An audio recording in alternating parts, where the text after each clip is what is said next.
வணக்கம். கல்கியின் மோகினித்தீவு அத்தியாயம் 5. அந்த பெண்ணரசி கதையில் இந்த கட்டத்துக்கு வந்தபோது ஆடவன் குறுக்கிட்டு, பெண்களின் விஷயமே இப்படிதானே, வீண் பிடிவாதம் பிடித்து வேண்டாத காரியத்தை செய்து விடுவது, அப்புறம் அதற்காக வருத்தப்படுவது, தாங்கள் வருந்துவது மட்டுமா, மற்றவர்களையும் பொல்லாத கஷ்டங்களுக்கு உள்ளாக்குவது, இது பெண் குலத்தின் தனி உரிமை அல்லவா என்றான். அவனுடைய காதலி ஏதோ மறுமொழி சொல்ல ஆரம்பித்தாள். அதற்கு இடங்கொடாமல் அந்த மோகன புருஷன் கதையை தொடர்ந்து கூறினான். காசியிலிருந்து வந்த தேவேந்திர சிற்பியின் தமையன் மகனை பார்த்ததும் மதிவாணனுக்கு அவனை பிடித்து போய்விட்டது. மதுரை மாநகரத்தில் பல்லாயிரம் மக்களுக்கு மத்தியில் இருந்த போதிலும் மதிவாணனை தனிமை சூழ்ந்திருந்தது. காசியிலிருந்து வந்த கோவிந்தன் என்னும் வாலிபன் அந்த தனிமை நோய்க்கு மருந்தாவான் என்று தோன்றியது.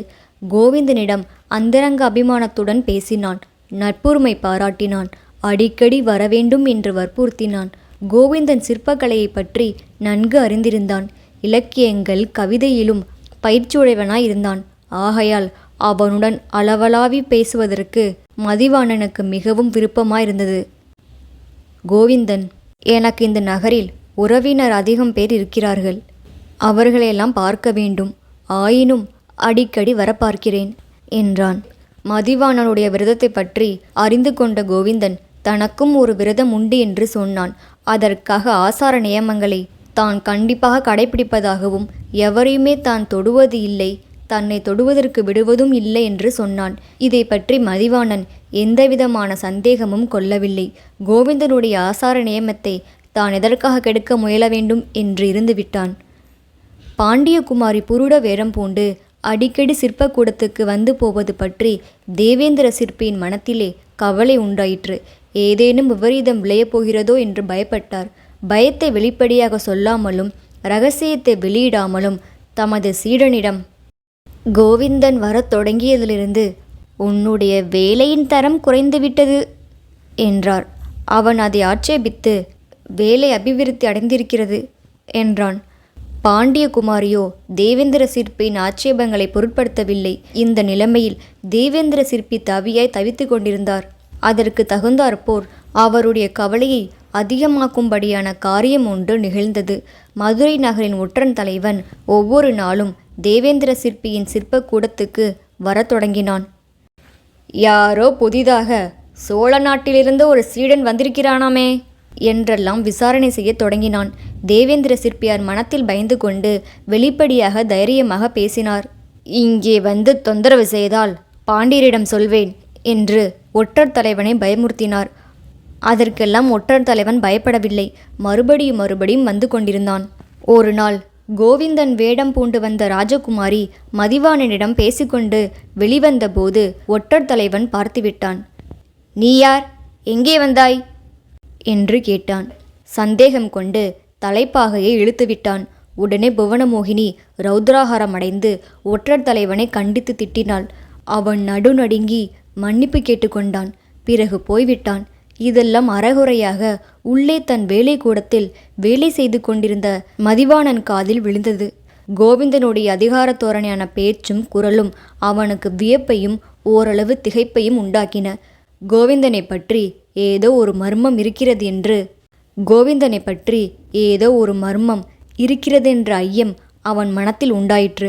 இது நிகழ்ந்த சில நாளைக்கெல்லாம் பராக்கிரம பாண்டியரின் வெற்றியை கொண்டாடுவதற்காக ஒரு திருவிழா நடந்தது. அன்றைக்கு பாண்டியரும் அவருடைய குமாரியும் ரதத்தில் அமர்ந்து ஊர்வலம் போனார்கள். அப்போது மதிவாணன் சிற்பக்கூடத்தின் மேல் மாடத்தில் நின்று ஊர்வலத்தை பார்த்து கொண்டிருந்தான். சோழ ராஜகுமாரனுடைய மனம் அப்போது பெரிதும் கலக்கத்தை அடைந்திருந்தது. அவன் மதுரைக்கு வந்து பல மாதங்கள் ஆகிவிட்டன. ஆயினும் வந்த காரியம் நிறைவேறுவதற்கு வழி எதையும் அவன் காணவில்லை. உத்தம சோழரை வைத்திருந்த சிறைக்கு கட்டுக்காவல் வெகு பலமாயிருந்ததை அவன் தெரிந்து கொண்டிருந்தான். எத்தனையோ யுத்திகளை அவன் உள்ளம் கற்பனை செய்தது. ஆனால் ஒன்றிலும் காரியசித்து அடையலாம் என்ற நிச்சயம் ஏற்படவில்லை.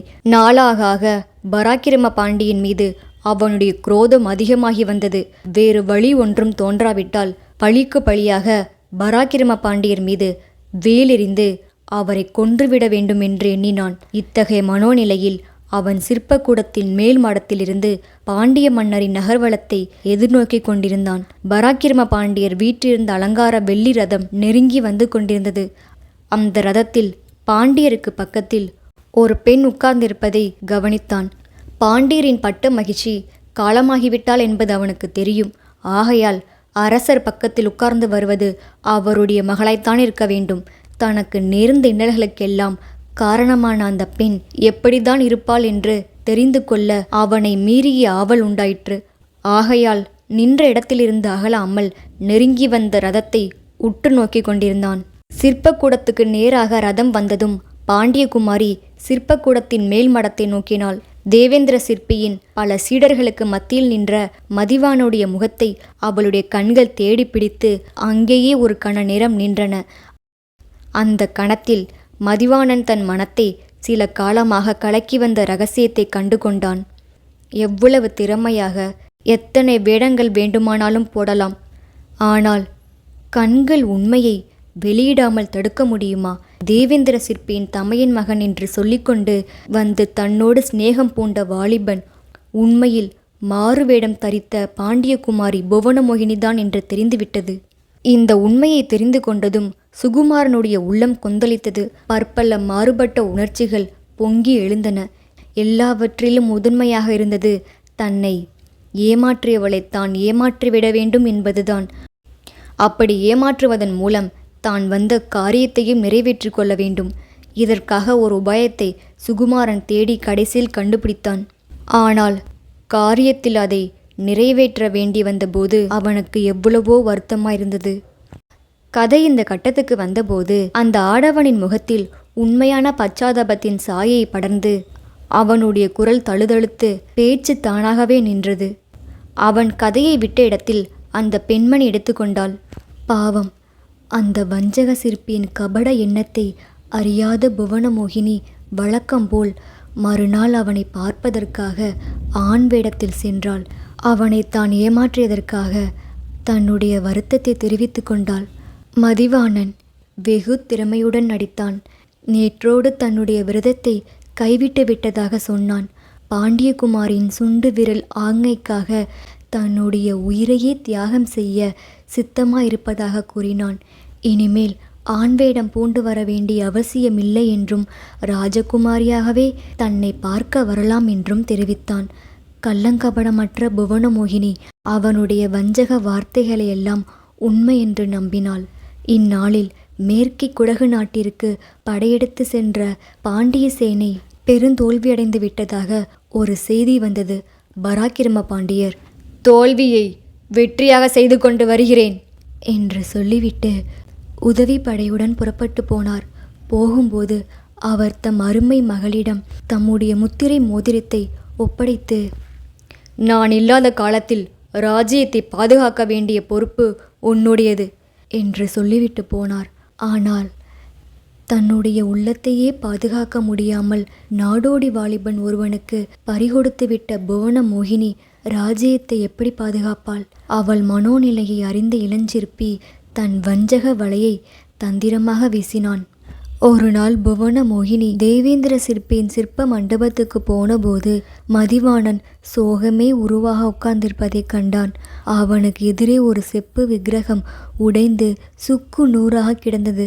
அவனுடைய சோகத்துக்கு காரணம் என்னவென்று பாண்டியகுமாரி கேட்டாள். நொறுங்கி கிடந்த விக்கிரகத்தை இளஞ்சிற்பி காட்டி, செப்பு சிலை வார்க்கும் வித்தை இன்னும் எனக்கு கைவரவில்லை. என் ஆசிரியருக்கும் அது தெரியவில்லை. இந்த வாழ்க்கையினால் என்ன பயன்? ஒரு நாள் பிராணனை விட்டுவிடப் போகிறேன் என்றான். பாண்டியகுமாரியின் இலகிய நெஞ்சு மேலும் உருகியது. அந்த வித்தையை கற்றுக்கொள்வதற்கு வழி ஒன்றும் இல்லையா என்று கேட்டாள். ஒரு வழி இருக்கிறது, ஆனால் அது கைகூடுவது துர்லபம் என்றான் மதிவாணன். மேலும் குடைந்து கேட்டதில் அவன் தன் அந்தரங்கத்தை வெளியிட்டான். செப்பு சிலை வார்க்கும் வித்தையை நன்கு அறிந்தவர் ஒரே ஒருவர் இருக்கிறார். அவர் இந்த நகரத்தில் கட்டு காவலுடன் கூடிய கடுஞ்சிறையில் இருக்கிறார். உத்தம சோழரை ஒரு நாள் இரவு தனியாக சிறையில் பார்க்க முடியுமானால் போதும். அவரிடம் அந்த வித்தையின் இரகசியத்தை அறிந்து கொண்டு விடுவேன். உன்னிடம் உண்மையை சொல்லிவிடுகிறேன். நான் இந்த நகருக்கு வந்ததே இந்த நோக்கத்துடனேதான். ஏதாவது ஒரு உபாயம் செய்து உத்தம சோழரை சிறையில் சந்தித்து அவரிடமுள்ள ரகசியத்தை அறிந்து போகலாம் என்றுதான் வந்தேன். ஆனால் கைகூடுவதற்கு ஒரு வழியையும் காணவில்லை. நான் இந்த உலகில் உயிர் வாழ்ந்து என்ன பயன் என்றான். இதையெல்லாம் உண்மையென்று நம்பிய புவனமோகினி, நீ கவலைப்பட வேண்டாம், உன்னுடைய மனோரதம் ஈடேற நான் ஏற்பாடு செய்கிறேன் என்றாள்.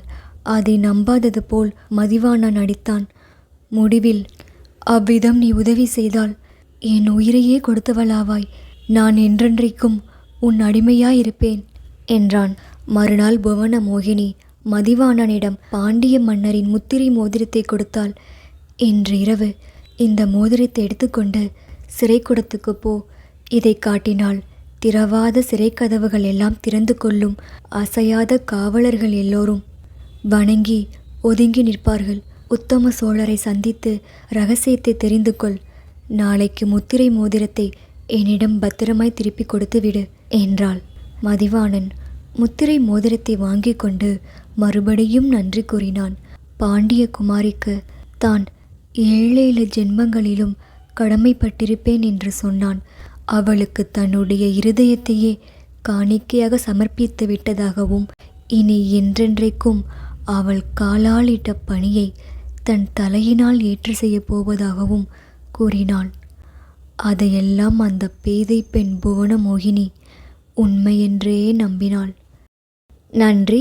விரைவில் அடுத்த அத்தியாயம். இணைந்திருங்கள் இப்படிக்கு எம்மொழியுடன். இப்படிக்கு செல்லம்மா பிரியதர்ஷினி.